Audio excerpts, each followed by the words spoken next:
चला तर आज आपण बघणार आहोत महाप्रसादासाठी सत्यनारायणाच्या पूजेसाठी शिरा कसा बनवायचा। चला मग रेसिपी सुरू करू। त्याआधी जर चॅनलवर नवीन असाल तर चॅनलला नक्की सबस्क्राईब करायला विसरू नका, बेल आयकॉन पण क्लिक करायला विसरू नका अशा नवीन नवीन रेसिपी पाहण्यासाठी। तर त्यासाठी मी ते 1 वाटी रवा घेतलेला आहे, बारीक रवा आहे। आता आपण हे साजूक तुपात भाजून घेऊ। त्याआधी जर चॅनलवर नवीन असाल तर चॅनलला नक्की सबस्क्राईब करायला विसरू नका, बेल आयकॉन पण क्लिक करायला विसरू नका अशा नवीन नवीन रेसिपी पाहण्यासाठी। आता गॅस लावून घेते आणि गॅसवर शक्यतो जाडबुडाची कढई घ्या, कारण आपल्याला रवा आणि बेसन पीठ भाजता आलं पाहिजे त्यामुळे।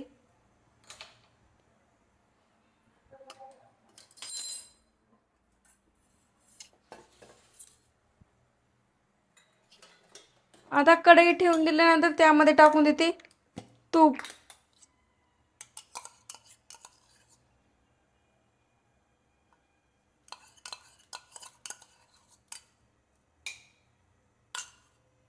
तूप टाकल्याच्या नंतर इथे घेतलेली 1 वाटी रवा यामध्ये टाकून देते मी।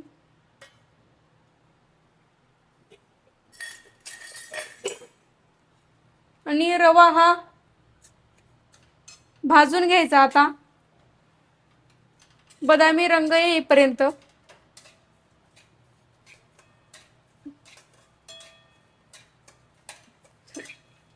एकसारखा हलवत राहायचं, नाहीतर करपतो आपला रवा लगेच। शक्यतो प्रसादासाठी बारीकच रवा असतो, त्यामुळे बारीकच रवा घ्या।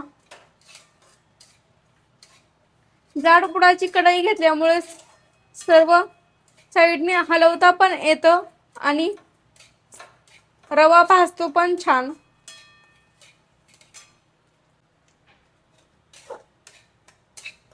असं सुगंध दरवळतोय ना आपल्या अशा रव्याचा। रवा इथं असा भाजायला सुरुवात झालेली आहे।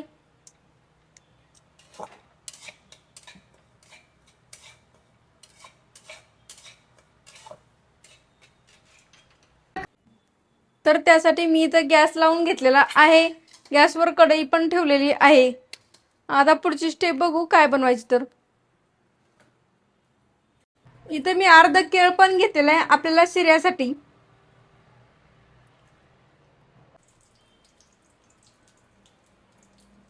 इथे मी अर्धी वाटी रवा आहे म्हणून अर्ध केळ पण घेतलेला आहे, ते पण तुपामध्ये टाकून देते आणि परतून घेते। सुका मेवा आणि केळ तुपामध्ये परतून घेते।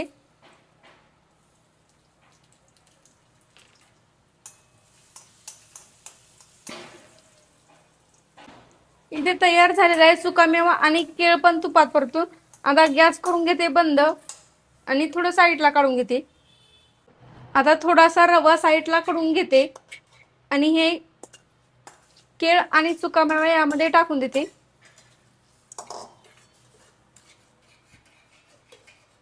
नंतर यामध्ये टाकून देते 1 वाटी दूध आणि 1 वाटी पाणी यामध्ये, किंवा मग 1 वाटी दूध आणि अर्धी वाटी पाणी टाकलं तरी पण चालतं। आता याला मिक्स करून घेते मी। इथं दूध आणि पाणी टाकून घेतल्याच्या नंतर गरम करून घेतलं होतं।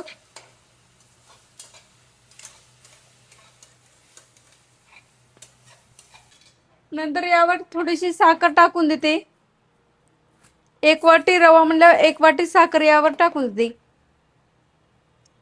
मिक्स करून घेते। आता